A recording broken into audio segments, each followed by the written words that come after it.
এখান থেকে এই সিস্টেম। এখন আমি আপনাদের কাটিং করে দেখাই যে আমরা কীভাবে এখান থেকে আমরা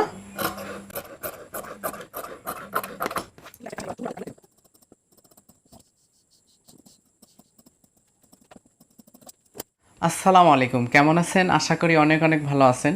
আজকে আপনাদেরকে তালপট সহ হাতা কাটিং করে দেখাবো। অনেক সময় হাতার সামনে এবং পিছনের দিকে ফুলে থাকে মতো। ধরেন আমি 3/4 হাতা তৈরি করলাম, হাতাটা উপরের দিকে চলে যায় টান পরে, বা আপনি সুন্দরভাবে স্থিরভাবে চলাচল করতে গেলে আপনাদের নানান একটু অসুবিধার মধ্যে আপনাদেরকে ফেস করতে হয়। তো আসুন কিভাবে আপনি প্রফেশনালভাবে সবার জন্য হাতা কাটিং করবেন তালপাট সহ। এটা একটা সুতি 3 পিসের হাতা নিয়েছি। এখানে আমাকে 2টা ভাঁজ দিতে হবে। আসলে এই ভাঁজটা কত ইঞ্চি আমাদেরকে দিতে হবে কত বডির জন্য, এই বিষয়টা কিন্তু অনেক ইম্পর্টেন্ট একটা বিষয়। এখানে ধরেন আমি আনুমানিক যেটা বলতেছি 40 বডি ধরেন, তো 40 বডির জন্য কিন্তু এখানে একটা ভাঁজ আছে। এর থেকে যখন বেশি হবে তখন কিন্তু আরেকটু বেশি নিতে হবে। তো এর থেকে কম হলে কম নিতে হবে। এটা কিভাবে আপনি বুঝবেন যে কত বডির জন্য কত ইঞ্চি আমি নিব? 38 ইঞ্চি বডির জন্য কাটিং করব। তো 38 ইঞ্চি যদি আমি বডির জন্য কাটিং করি, এখানে আমাকে নিতে হবে 8.5 ইঞ্চি। তো 8.5 ইঞ্চি বা 38 ইঞ্চির জন্য ঢোলা পছন্দ করে তাদের জন্য 8.5 ইঞ্চি, যারা একটু টাইট ফিটিং পছন্দ করে তাদের জন্য 8 ইঞ্চি হবে। আর যখন আপনার এর থেকে বেশি হবে 44 বডি 46 বডি যখন আপনাদের এই সিস্টেমে হবে, তখন আপনাদেরকে এখানে 9 ইঞ্চি দিতে হবে। তো এর থেকে বেশি হলে আপনাদের 9.5 ইঞ্চি, তো এর থেকে আরও বেশি হলে 10 ইঞ্চি। মানে যত মোটা হবে তত কিন্তু আমাদের এই ভাঁজটা আমাদের তত বেশি দিতে হবে। তো এটা অবশ্যই আপনাদের ক্লিয়ার হয়েছে যে ভাঁজটা আমরা কত ইঞ্চি দিব। আপনাদের সুতি 3 পিসগুলো হবে হাতার মুখে কাজ করা থাকবে। তখন যে মার্কটা আমি দিলাম এখান থেকে আমাদের লম্বার মাপটা নিতে হবে।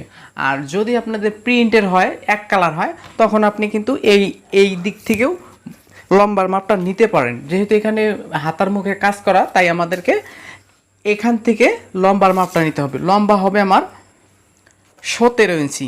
তো এখানে আমার 17 ইঞ্চি আমি 17 ইঞ্চি দিব। হাফ ইঞ্চি এখানে কিন্তু 17.5 ইঞ্চি আছে, হাফ ইঞ্চি সেলাই মার্জিনের জন্য। যখন আপনাদের এই রাউন্ড শেপটা আপনারা দিবেন, এই শেপটা যদি অ্যাকুরেট না থাকে তাহলে কিন্তু সামনের দিকে এরকম করে এই যে ঠিক এইভাবে ঘুষি ধরে থাকবে। তো এটা একদম ক্লিয়ার করবেন আপনারা কিভাবে। তো আমি যে মার্কটা দিলাম, এই যে এখানে যে মেইন মাপটা এখান থেকে 38 বডি হলে এখানে আমাদের 3.5 ইঞ্চি একটা মার্ক দিতে হবে, 3.5 ইঞ্চি। তো এর থেকে বেশি হলে আপনাদের 40 বডি 42 বডি হলে এখানে 4.5 ইঞ্চি। তো 4.5 ইঞ্চি কিন্তু যখন আপনাদের 46 থেকে 50 যাবে তখন আপনাদের 4.5 5 ইঞ্চি, এর থেকে বেশি হবে না।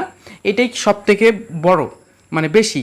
এর থেকে কিন্তু যত মোটা হোক না কেন 5 ইঞ্চির উপরে আপনাদের নেওয়া যাবে না। 5 ইঞ্চি থেকে একদম 3 ইঞ্চি থেকে শুরু করে 5 ইঞ্চি, এটাই এর মধ্যেই আপনাদের কাটিং করতে হবে।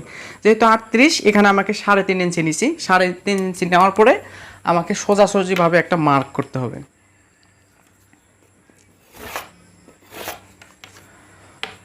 তো এটা কিসের মাপ এটা আপনাদেরকে দেখাবো। এখানে যে আমি যে মার্কটা দিয়েছি এটাও আমি মার্ক করে আপনাদেরকে দেখাই সুবিধার্থে। এরপরে একটা মার্ক, 2টা মার্ক। এখন আমাদের হাতার মুখ এটা কিন্তু নির্দিষ্ট কোনো মাপ নাই। আসলে আপনি যার জন্য কাটিং করবেন তার হাতার মুখ কত প্রয়োজন সেই অনুযায়ী আপনাকে নিতে হবে। তো আমার হাতার মুখ এখানে 5.5 ইঞ্চি। তো আমি 5.5 ইঞ্চি নিব। যেহেতু এক্সট্রা অনেক কাপড় আছে, এখানে আমাকে 1 ইঞ্চি কিংবা 1.5 ইঞ্চি আপনারা যে যেরকম নিতে পারেন।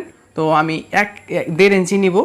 নেওয়ার পরে এই যে এই কোণাটা যা আছে, এই কোণাটা আমাদের এই যে এরকম একটা শেপ কাট নিতে হবে। শেপ কাট নেওয়ার পরে এই যে এই কোণাটা যে বের হলো, এই যে এই কোণা এবং কি এই যে আমি এক্সট্রা যে আমি মার্কটা দিলাম, এই মার্ক এইভাবে আমরা মিলিয়ে দেব, ঠিক এইভাবে।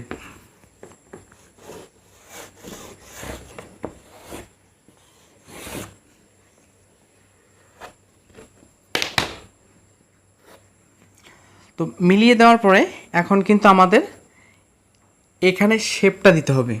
তো এখানে আপনার শেপ কি সিস্টেমে দিবেন। তো যখন আমাদের 2 ভাঁজ হবে, আমাদের এখান থেকে প্রায় 2.5 ইঞ্চি পরিমাণ একটা মার্ক দিবেন। এটা খুব খুব গুরুত্বপূর্ণ, এই বিষয়টা আপনারা খেয়াল রাখুন। এখানে একটা মার্ক আমি দিলাম। তো এই মার্কটা আছে, এই মার্ক এবং কি এই মার্ক, এভাবে একটা মার্ক দিবেন। এখন বলতে পারেন যে এটা শেপটা আমি কিভাবে দেব। যখন এখানে এই শেপটা, এই মার্কটা দিবেন, মার্কটা থেকে একটু এই যে এইভাবে একটা এস এস যেহেতু এস কিন্তু আমরা এভাবে দেই, এভাবে দেই। তো এত মানে যে যে কোণাটা না, একটু এই সিস্টেম করে দিতে হবে। দেখুন এই যে এই সিস্টেম করে আমরা দেবো। দেখুন এই যে এখান থেকে এই সিস্টেম। এখন আমি আপনাদের কাটিং করে দেখাই যে আমরা কীভাবে এখান থেকে আমরা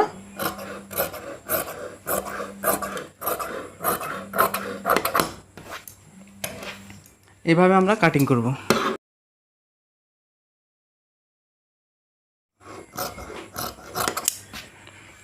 তো আশা করি হাতা কাটিংটা আপনারা বুঝতে পারছেন। তো এখন আমরা তাল পাট কীভাবে কাটিং করব।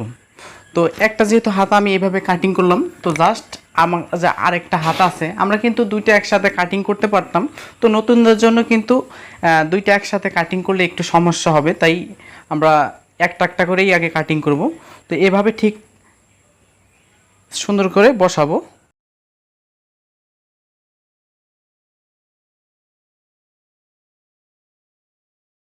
আমরা তাল পাট কীভাবে কাটিং করব, দেখুন একদম ঘরোয়া পদ্ধতিতে আপনাদেরকে দেখাবো।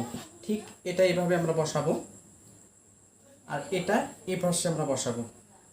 বসানোর পরে এখন আমাদের যেটা করতে হবে, উপরি পাট, এখানে কিন্তু দুইটা পাট আছে। উপরি পাটটা ধরেন এটা ডাইন, এটা বাম, উপরি পাটটা আমাদের ঠিক এই লেভেল করে কাটিং করে ফেলে দিতে হবে। মানে আমি যে হাতার যে শেপটা দিছি, ঠিক একই সিস্টেম করে এটাও আমাকে এই শেপটা উপরি পাটটা কাটিং করে ফেলে দিতে হবে। এই যে এই সিস্টেম করে আমাদেরকে কাটিং করে ফেলে দিতে হবে। কীভাবে কাটিং করবেন, এই দেখুন এটা কিন্তু দুইটা একসাথে কাটিং করা যাবে না, শুধু উপরি পাটটা আমাদের কাটিং করে ফেলে দিতে হবে।